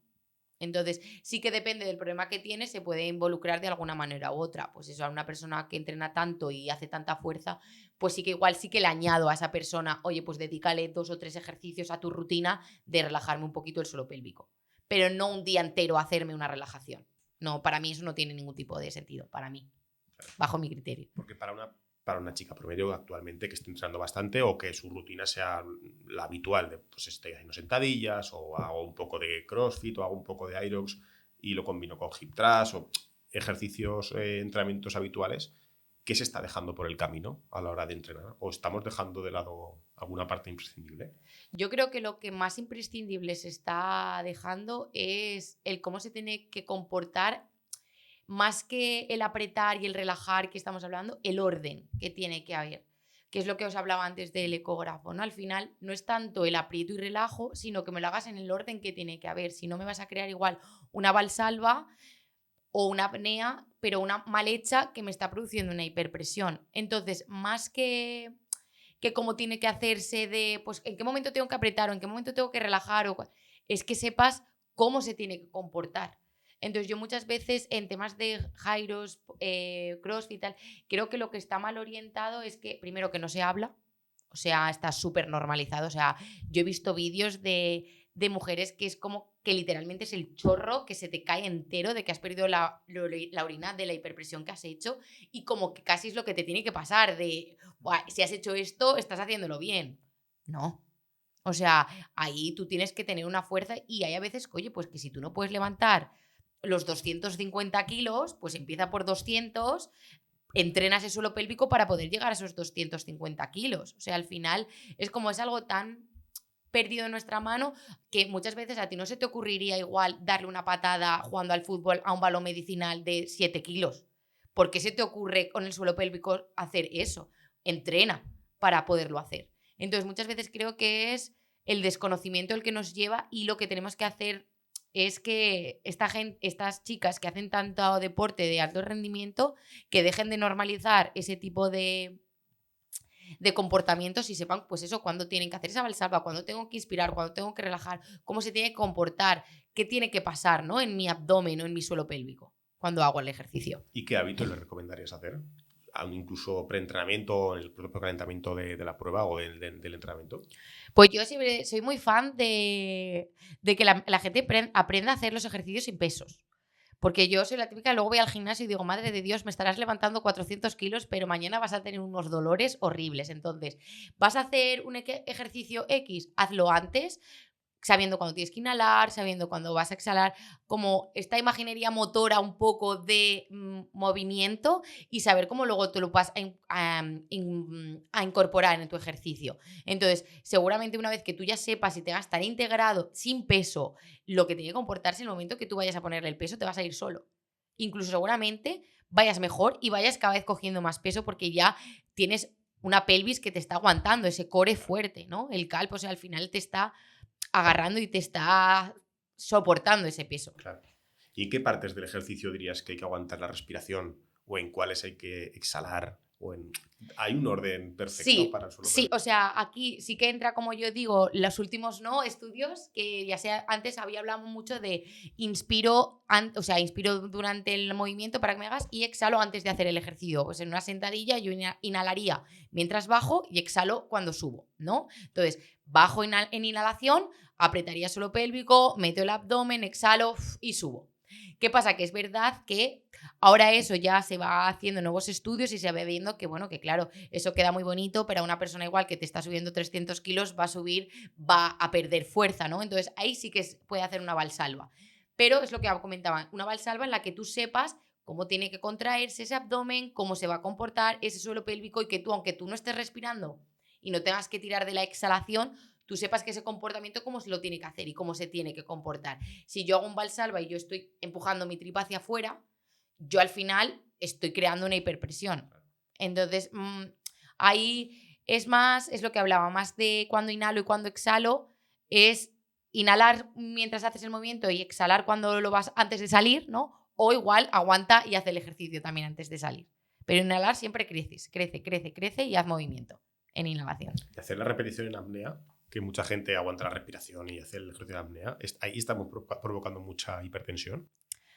A ver, más que hipertensión, es una hiperpresión, porque estás empujando. Es lo que te digo, si tú luego tienes un suelo pélvico que, aunque tú hagas esa hiperpresión, te está aguantando, el problema es cuando encima junto a un suelo pélvico que está débil y hago una hiperpresión, que en una mujer, por ejemplo, pues puedes crear un pequeño prolapso. Es verdad que es lo que te digo, en CrossFit y tal se ven muchas apneas, muchísimas, pero si tú tienes un buen funcionamiento y tú haces una buena apnea y eres capaz de controlarla, perfecto. O sea, si tu suelo pélvico lo aguanta, estás en buen control, tienes esa inhalación. El problema es si me haces un valsalva con el diafragma aquí arriba, que igual mañana te vas a tener las dorsales hechas un Cristo. Pero por eso la ejecución es importante. Hablábamos antes de deportistas de alto rendimiento. Uh-huh. Nosotros conocemos muchos casos de casos de amenorrea. ¿Cómo afecta el suelo pélvico el deporte de alto nivel? Y en estos casos, pues la priorización del rendimiento inmediato frente a la salud, ¿no? Bueno, eso también es otro tema tabú y es otro de los mitos también importantes que no habíamos mencionado, y es el tema de la amenorrea hipotalámica. Es algo que creo que se habla muy poco y que es súper importante, porque además cada vez hay más mujeres haciendo deporte de alto rendimiento que nadie les está explicando el tema de lo de la amenorrea, y el problema que muchas mujeres reciben como solución darte un anticonceptivo en el que tú estás teniendo una menstruación falsa, no es tuya. Entonces, ¿por qué se está produciendo una amenorrea? Pues la amenorrea igual se está produciendo porque tú estás haciendo unos ejercicios de fuerza de un alto rendimiento y tú no le estás dando a tu cuerpo la energía necesaria, grasa, hidrato, lo que sea. Entonces, ¿qué problemas a largo plazo puede tener? Bastantes. Pues primero puedes tener una osteoporosis precoz. Luego problemas, por supuesto, a nivel hormonales, los que quieras y más. Entonces, es importante que esto no se normalice, porque muchas veces es casi como el objetivo, ¿no? O sea, era como si en deportistas de alto rendimiento o en nadadoras o en gimnastas, por ejemplo, gimnasia rítmica, que será de los deportes con más problemas de suelo pélvico también, por esa elasticidad que tenemos, casi es como el cuerpo de niña toda la vida, ¿no? Entonces, una amenorrea hipotalámica porque tienes que tener X o forma de tu cuerpo o X carga calórica y estás perjudicando. Entonces, pon una balanza, y eso es importante porque no es buena. La amenorrea hipotalámica no es buena. O sea, estás jugando con tu salud. Al final es lo que comentábamos antes. Nosotros, las mujeres, podemos vivir sin menstruación. Si tú tienes una amenorrea hipotalámica, lo único que significa es que tu cuerpo está en supervivencia, porque no tienes energía como para poder menstruar. Y si la solución que te dan es una anticonceptiva, no es la solución. ¿Os encontráis muchos casos en la clínica, tanto de atención como de prevención? De amenorrea no. Desgraciadamente de amenorrea no. O sea, porque está muy normalizado. Entonces, igual es más en lo que es. Y luego el tema de la anticonceptiva. Es que ahí es como un arma de doble filo, porque es la solución que te dan muchas veces. Entonces te vienen a consulta y claro, ellas menstruan, pero no es realidad. Ellas no están menstruando. Entonces, como es la solución que te dan, te dicen, si no te baja, claro, es que es mejor que te baje, aunque sea artificial, que sí, que eso está bien. Pero claro, no. Lo que tiene que hacer es pues igual un incremento calórico, porque se está normalizando demasiado y cada vez más. Entonces, gente de CrossFit, mujeres que están perdiendo la menstruación, que sepan que hay algo que está fallando, que no lo normalicen, y que la solución no es tomar una píldora anticonceptiva. Eso no es la solución, porque tus huesos van a sufrir igualmente. Tratamos también el mito de la sexualidad, y principalmente la sexualidad femenina.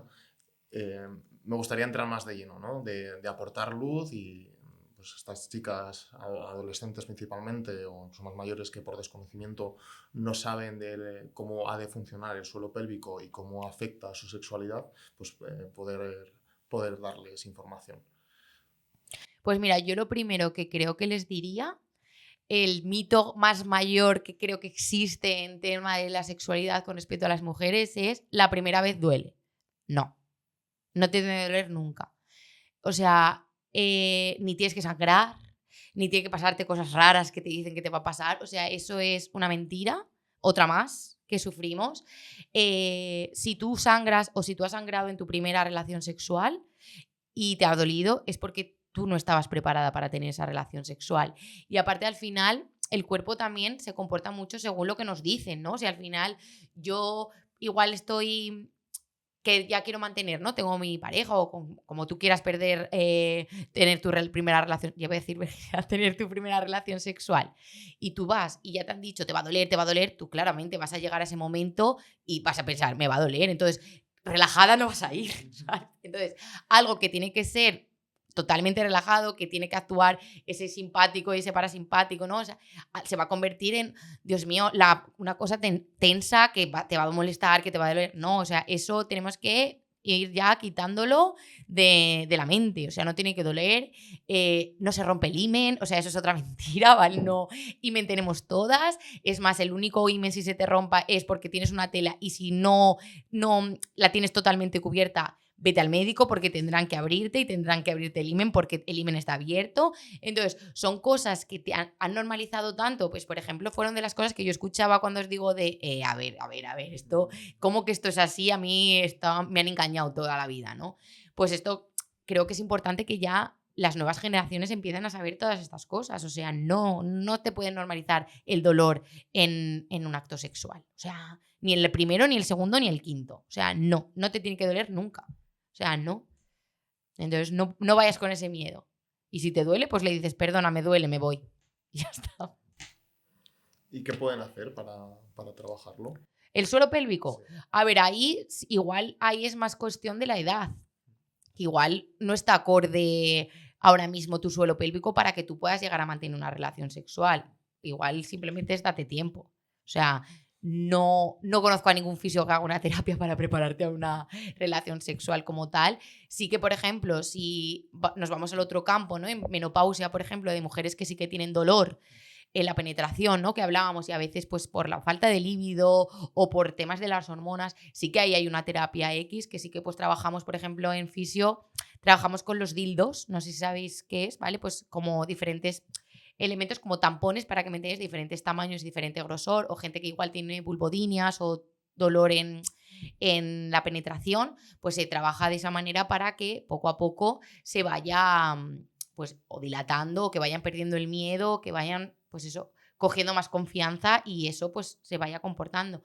Que hay algunas veces, ¿no? Algunas mujeres que también tienen incluso miedo de que no les entra ni un tampón. O sea, ahí ya pues el famoso vaginismo, por ejemplo, pues eso también lo podemos tratar desde el suelo pélvico y psicología también, porque siempre hay algún factor ahí, al final pues son dolores muy crónicos y ahí pues sí que normalmente pues igual si has tenido una experiencia sexual pues una mala, ¿no? O igual un abuso sexual o así, pues igual sí que eso se refleja como un dolor crónico y ahí hay que tratarlo también desde el punto de vista de la fisioterapia y la psicología. Entonces, todas esas cosas también las trabajamos. ¿Y qué puede hacer una persona en casa para tratar estos síntomas?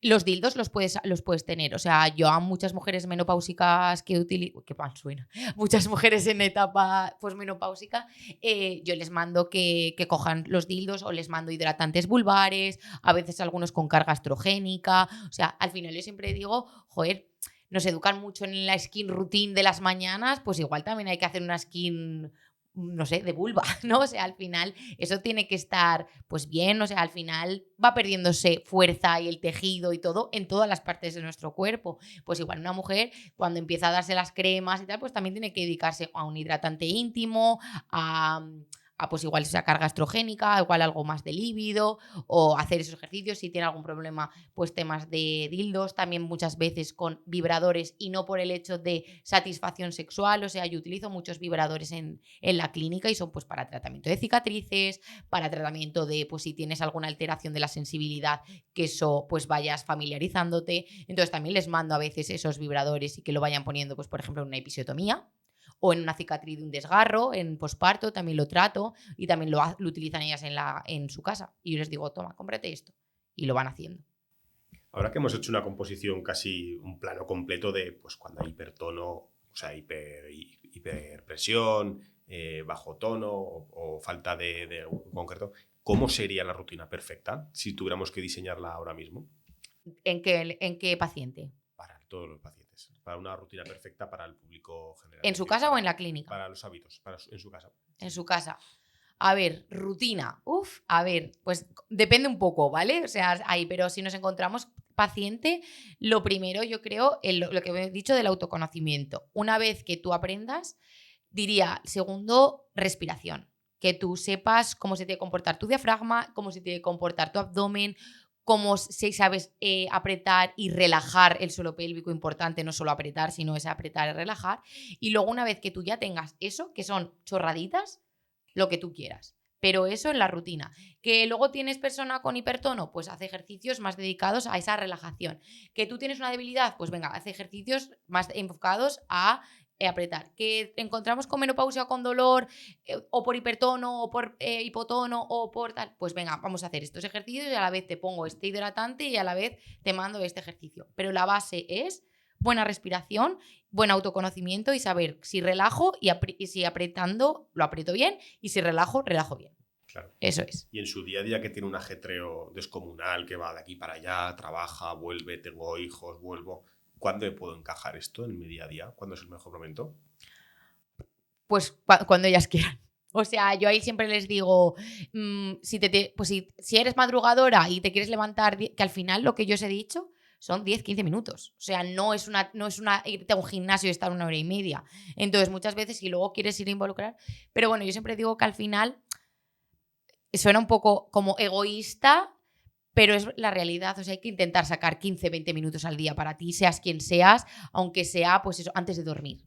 Pues esos 15-20 minutos, sácalos, inténtalos, o antes por la mañana, que al final yo entiendo que muchas veces tenemos 1000 cosas, pero que 15-20 minutos, seguro que pasas 15-20 minutos viendo el Instagram. Pues no, o mientras ves el Instagram, mira algún vídeo de estos que te manden a apretar y relajar y lo haces y ya está. ¿Y cómo serían estos 15 minutos? ¿Cómo empezaríamos a hacerlos? ¿Cómo seguiríamos? Pues lo primero, una zona tranquila, porque es lo que digo, al final tienes que estar en tu momento. Si estás ahí, ¿qué vas a hacer? Y estás escuchando, yo qué sé, 1000 estímulos, pues no estás concentrada. Entonces, lo primero es eso. Yo en tema de la respi suelo decir que pongan mucho manos a las costillas, ¿no? Para que se noten cómo se tiene que abrir esa caja torácica.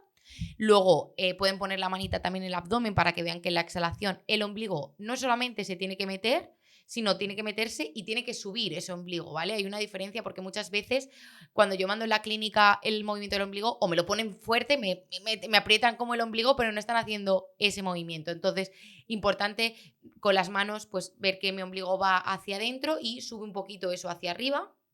Y luego, pues, a nivel de apretar y relajar, pues si por ejemplo no tienen conciencia o tal, pueden meterse un poquito el dedo y apretar y relajar y que ellas vean cómo estoy apretando el dedo o cómo no lo aprieto. O sea, esos son temas de autoconocimiento que pueden hacer perfectamente en casa. Pues trucazo. Sí, pues tenemos aquí la guía, ¿no? Para poder entrenar. Nos gustaría hablar también de los malos hábitos que no sabemos que estamos llevando a cabo por desconocimiento absoluto, que nos pueden hacer tener problemas de suelo pélvico. No sé si podemos comentarlos un poco. Sí, a ver, por ejemplo, yo pacientes que tienen mucho tema de incontinencia, el primero, fumar fuera. O sea, ese no es bueno para nada, pero para el suelo pélvico menos todavía. Cítricos, ojo, cuidado, ¿vale? El tema de los cítricos, naranjas, etcétera, es verdad que al final nos va a hacer, si yo tengo, por ejemplo, una incontinencia de urgencia en el que yo tengo muchas ganas muchas veces de hacer pis, pues cítricos, café, chocolate negro, que hay algunos pacientes me dicen, no, los cítricos, el chocolate no. Bueno, pues igual ahí. Y luego también hábitos, el pis por si acaso, fuera. O sea, eso tiene que acabar ya ¿Pis por si acaso? Sí, el pis por si acaso yo siempre lo llamo al... Voy a hacerme un viaje largo, no me hago pis, pero como me esperan 4 horas de coche, pues voy al baño y hago pis. O sea, es el forzar a hacer Claro, y tú te sientas y tu cerebro no ha recibido la señal de que tú te haces pis. O sea, tú estás yendo al baño porque vas a hacer un viaje. ¿Qué pasa? Que al final, si tú tienes poco y tú eso lo haces a menudo, tú a tu cerebro le estás diciendo que cuando esa vejiga se llena hasta ese punto, tú tienes que hacer pis. Entonces, una vejiga que igual te puede acumular hasta 3 litros, llega un momento en el que igual tú le estás diciendo que... Luego, hay que intentar también, gente que me dice, uy, yo aguanto muchísimo. Bueno, pues tampoco hace falta. Hábito también, ir pues igual cada 3 horitas al baño a hacer pis. Más o menos unas 10-11 veces al día. Que está bien. Que hay gente que me dice, yo estoy toda la mañana sin al baño. Pues hombre, tampoco es eso. Hay que ir. Entonces, más hábitos así que pueda decir, luego seguro que me viene alguno, pero yo creo que así los importantes, sobre todo tema de nutrición, tema de no fumar, por supuesto alcohol y eso fuera, cuidarte a nivel de fuerza y luego pues hábitos miccionales importantes como el del pis por si acaso es quitarlo, beber agua y mantenerte hidratado, pues eso con los 2 litros, los 3 o lo que tú suelas beber, pero importante esa hidratación porque hay mucha gente y muchas mujeres con incontinencia que como tengo incontinencia y me meo no bebo agua y eso tampoco es una solución. Y yo creo que así serían así los grandes. Luego seguro que me viene alguno más, pero yo creo que los más importantes son eso, que dejen de hacer pis por si acaso la gente. Me gustaría hablar también de otro tema, que son las hernias, ¿no? Vale. También afecta desde luego al suelo pélvico y pues, bueno, es un tema serio, ¿no? ¿Cómo podemos trabajarlo? ¿Cómo podemos prevenir el tema de las hernias? Una vez las tenemos, ¿cómo tratarlo? ¿En hernia inguinal te refieres? Sí. Vale. A ver, con temas de hernias inguinales muchas veces nos vamos a encontrar, ¿vale? Pelvis muy congestivas, ¿vale? ¿Qué quiere decir una pelvis muy congestiva? Pues nos vamos a encontrar esas pelvis como que están pues igual muy en rotación más interna, como muy apretadas, ¿vale? Entonces, si yo encima hago unas malas gestiones, que es lo que estábamos hablando un poco durante todo el podcast, y hago esa mala gestión, al final, ¿qué pasa? Que una diferencia de presiones es lo que me crea una hernia. Al final, pues la típica, igual que la hernia umbilical, al final, pues la misma en la inguinal. Si yo tengo encima ya una hiperpresión de base y yo estoy haciendo que eso, vaya, pues es verdad que hay hernias, que hay personas que tienen más predisposición, porque igual que hay gente que tiene pues una mayor predisposición con esa pelvis mucho más congestiva ya de base, pues seguramente tenga esa predisposición a tener igual una variz o una hernia inguinal. Entonces, importante en las hernias esa gestión y saber, porque es verdad que luego hay gente que te dice, es que las tengo de manera repetitiva, pero claro, porque ahí tú estás haciendo todo el rato hiperpresión, hiperpresión, hiperpresión, y luego encima si haces algún tipo de deporte, como en vuestro caso, que igual pues corro, salto, y encima pues estoy creando hiperpresión en esa zona, más esa rotación interna, pues ahí más que ya todo el tema de suelo pélvico, que es importante, también habría que ver movilidad de cadera, cómo está respondiendo ese miembro inferior, o sea, ya no solo suelo pélvico como tal, sino ver un poco cómo está también colocado ese miembro inferior y cómo cómo está involucrando y cómo estás ejerciendo esa gestión de fuerza. Porque es verdad que una vez que te sale la hernia, pues podemos hacer que te dé menos síntomas, pero la hernia está ahí. Vale, hay a veces que algunas sí que por arte se absorben, pero depende cuál sea, muchas veces pues no te queda otra que irte a operar la hernia, claro.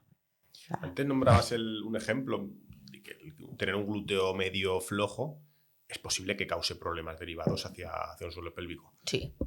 ¿Hay ejercicios que no sean implícitamente de suelo pélvico que nos ayuden a tener un suelo pélvico sano? Sí, claro. Ya te digo, o sea, si es que al final, o sea, tú vienes un día a la clínica y tú ves a un entrenamiento de una embarazada y tú vas a decir, bueno, pues está entrenando fuerza. O sea, no, tú no estás diciendo, tú no vas a ver a una chica tumbada apretando y relajando el suelo pélvico. No. O sea, tú vas a ver una chica que le hemos dado unas directrices de cómo se te comparte el suelo pélvico y está haciendo eso, pero al final es lo que te digo, yo las voy a preparar para que no vaya solamente fuerte el suelo pélvico. Esto es como todo, tú no puedes poner fuerte un músculo, tú al final vas a poner fuerte todo. Pues en esto es exactamente igual. O sea, tú puedes trabajar, vamos, estabilidad, glúteo medio, rotaciones, todo, porque cuanto mejor, más libre, más movimiento, más fuerza, mejor. O sea, por eso, cuanto antes vengan, mejor. Mejor. Yo tengo otra pregunta ahora que me genera después de la charla, que es el uso de los cinturones, las fajas abdominales, cinturones de entrenamiento. Yo entiendo que un deportista de alto nivel que va a hacer una sentalla con 300 kilos, pues igual sí que lo tiene que utilizar. Pero para mi tío que está haciendo entrenamiento funcional, ¿está recomendado o qué efecto puede tener el uso de cinturones? Claro, aquí yo siempre digo que al final hay que tener mucho cuidado con todos los elementos externos, porque obviamente tú estás utilizando esto como una ayuda o estás utilizando esto porque quieres subir más de peso, ¿no? O sea, al final sí que es verdad que hay algunos pacientes que mismamente les vamos a recomendar una faja porque igual no, pues necesitas ayuda para que sepa bien esa activación o porque tiene mucha debilidad abdominal. Pero claro, es una ayuda para hacer X ejercicios. Si tú estás utilizando para cargar más peso, no tiene ese sentido, a no ser que sea una persona de alto rendimiento que obviamente se lo va a poner para no herniarse, ¿no? Entonces, a X persona que se lo está poniendo, pues se lo está poniendo un poco de adorno, o sea, al final, o incluso perjudicial, porque tú estás haciendo que te mantenga estable un elemento externo, no tu propia musculatura.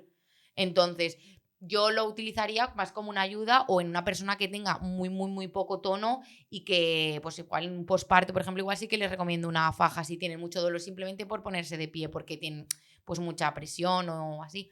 pero una persona común de a pie que quiera utilizar un cinturón, pues bueno, habría que ver de manera individualizada el por qué. Pero si es porque quiere ir al gimnasio a cargar peso, pues le digo, bueno, pues carga menos y vete poniendo fuerte y ya irás cogiendo más, si no, no tiene ningún tipo de sentido. Otra duda que se me genera, hemos hablado de que está habiendo un boom en la fisioterapia en cuanto a especialistas de suelo pélvico. ¿Está pasando lo mismo en ciencias del deporte? ¿Los preparadores físicos pueden adoptar ese rol? ¿Hay mercado suficiente para que los profesionales del deporte entren a trabajar especialmente en el suelo pélvico? Sí. Es más, ya te digo, cada vez más. O sea, al final esto... Y se necesitan. Porque, a ver, yo esto...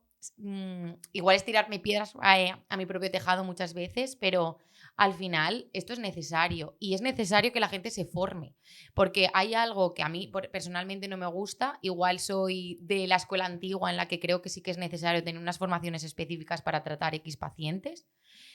Y que tú te quedes embarazada no te hace, o sea, yo soy fisio y me quedo embarazada, no me hace que yo sepa tratar embarazadas. O que tu pareja se que haya quedado embarazada no te va a saber hacer. Entonces, tienes que tener unos conocimientos específicos, campo, todo el que quieras y más. Y es más, cada vez más mujeres quieren. Y seguramente yo pueda llegar como fisio hasta un punto y una persona que haya hecho INEF pueda hacer un alto rendimiento. O igual una persona que tiene un alto rendimiento, seguramente igual un fisio está, o sea, una persona que estudia INEF tiene muchos más conocimientos a la hora de un entrenamiento y no tiene nada que ver con el mío.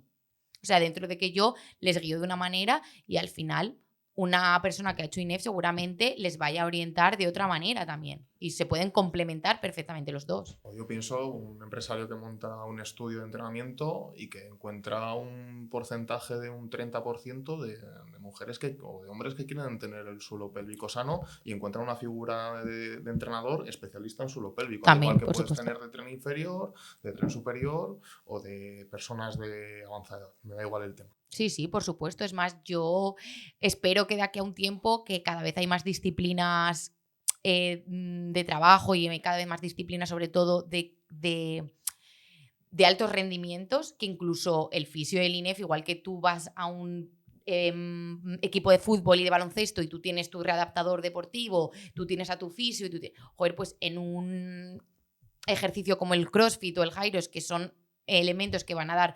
mucho problema al suelo pélvico, joder, o que esa persona, aparte de tenga un mínimo de conocimientos y que les pueda orientar, ¿no? O sea, al final, esto es como todo, cuanto mejor, pues, y mejor preparados estemos, pues mucho mejor. Y sobre todo porque al final muchas mujeres en su vida van a llegar a un momento en el que igual van a tener problemas de suelo pélvico, o hombres, igual es verdad que hombres se ven menos, pero joder, ya se empieza a ver la visibilidad de eso. O sea, una mujer de rendimiento, Ana Pelletiero, por ejemplo, que salió, que había tenido la cesárea, no sé qué, y luego consiguió una medalla de bronce, joder, fue a una fisio de suelo pélvico. Porque igual un entrenamiento o un fisio que no tenga esos conocimientos no es capaz de saber qué cargas tiene que hacer para poder llegar a una medalla de bronce. Pues también esas figuras son importantes y, por supuesto, vamos, campo, muchísimo. Y cada vez yo pienso que esto, cada vez la gente se interesa más y yo pienso que de aquí a unos años, o espero al menos, que esto empiece a cambiar y mucha gente vaya pues como voy al fisio ya, igual que hace unos años el fisio se veía como me duele la espalda y voy a un masaje y ahora ya no es así y cada vez más gente viene a cuidarse, a tener un seguimiento, a tratarse, pues igual que en INEF, en unos años yo espero que muchas mujeres y muchos hombres vayan como precaución de, oye, estoy haciendo este deporte, enséñame a estas gestiones, o directamente que ni tengan que ir porque ya de base se lo estén enseñando.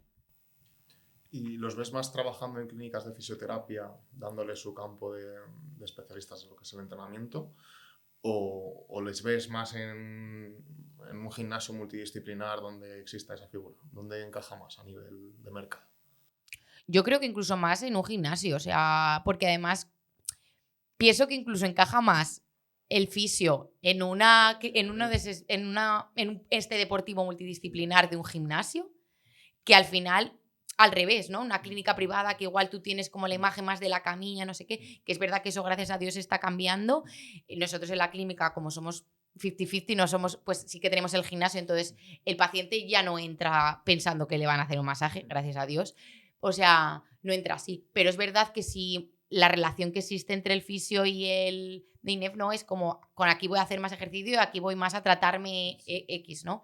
Pues casi veo más una persona que vea un gimnasio y vaya, pues quiero hacer deporte y quiero hacer ejercicio y me quiero cuidar el suelo pélvico, y que luego tengas una paciente. Aquí yo siempre digo que hay que dejar de discutir tanto desde el punto de vista de los colegios también. Muchas veces que es como, Dios mío, ¿por qué? Vamos a compenetrarnos, ¿no? Lo hemos defendido siempre en el canal, que tú no das un salto, das un paso y pasas de un campo a otro. De hecho, defendemos mucho la figura del que tiene las 2 carreras y es especialista en ese tránsito de lo que es una rehabilitación o un reentrenamiento. Claro, y exacto. Donde se combinan ambos. Exacto, y que tú sepas saber derivar y tú sepas, pues yo llego hasta aquí, pues si por ejemplo, casos que hemos hablado de yo qué sé, pues de problemas de incontinencia en el que necesites X cosas, pues igual esa persona, esa figura de INEF, pues igual se puede dedicar a un trabajo como mucho de fuerza y aunque yo le meta fuerza, es lo que te digo, a mí no me... Yo a nivel de, pues igual, cargas o estas cosas, yo ahí no tengo tanta formación como puedes tener tú, por ejemplo, como puede tener una persona de INEF. Yo le voy a orientar a cuando tiene que apretar, cuando tiene que... Pero igual si ya quiere llegar a un momento, igual sí que necesita esa figura. Joder, pues yo poderle decir, pues yo te voy a ayudar hasta aquí y ahora esta persona. O igual que al contrario, pues esto se me escapa a mí de mis conocimientos, igual necesito una fisio que me diga esto y poder trabajar en equipo, por supuesto, vamos. Es más, deberían de existir cada vez más formaciones que nos puedan dar a ambos. O sea, creo que son súper importantes, porque al final mejor. O sea, yo no entiendo esa división tanto que hay y tú no puedes hacer esto, pero yo... O sea, al final lo que queremos es que los pacientes vayan bien. Es que enseguida ves intrusismo, es que empiezas a ver contenido y es que ya empiezas a ver intrusismo. Mira, intrusismo yo siempre digo son los biohackers o los biohackers estos que vemos que no tienen ningún tipo de formación y dicen cosas y no gente que tenemos formación. O sea, vamos a defendernos y a trabajar en equipo para el bienestar del paciente, y que se dejen de chorradas, porque al final son chorradas en el que nosotros propiamente no estamos discutiendo y parece que nos hacen que tengamos que discutir y tú estás haciendo este intrusismo, es total. Pues le ha ido bien, pues le ha ido bien. Si es que, ¿qué más da? Si es que lo importante es eso. ¿Y cómo crees que va a ser el futuro de todo esto? Uy, yo creo que eso... Pues mira, que podremos trabajar más en equipo, los de INEF y los fisios, eso espero. Y creo que es un campo cada vez que va a crecer mogollón. O sea, pienso que es... Bueno, se está viendo. O sea, yo cuando empecé casi nadie... O sea, yo los primeros cursos igual íbamos 10. Y el máster éramos 36. O sea, ya se ve. O sea, incluso gente que ya acaba la carrera y ya directamente se está metiendo al máster de suelo pélvico. Antes, yo creo que eso, pues lo que te digo, para mí mis referentes de suelo pélvico con las que yo me he formado, que serán las referentes mías y de la mayoría de las que hemos estudiado, porque tú ves la formación y son A, B, C, o sea, no hay, o sea, porque son las referentes que hay y es lo que te digo, que me sacan 10, 12, 13 años, igual tienes alguna que es... Pero son las que nos han dado como el primer paso, ¿no? Ahora ya se está creciendo y si hay cada vez más y no nos morimos de hambre es porque también cada vez hay más gente que se cuida. O sea, y luego el mundo online que da para mucho más. O sea, al final esto puede crecer y va a crecer mogollón. Porque cada vez la gente se quiere cuidar también más. O sea, una persona antes de 50, 60 años no... Tenías uno igual de cada 5 que te iba al gimnasio y hacía trabajo de fuerza. Y ahora lo tienen muy metido. Entonces, sí.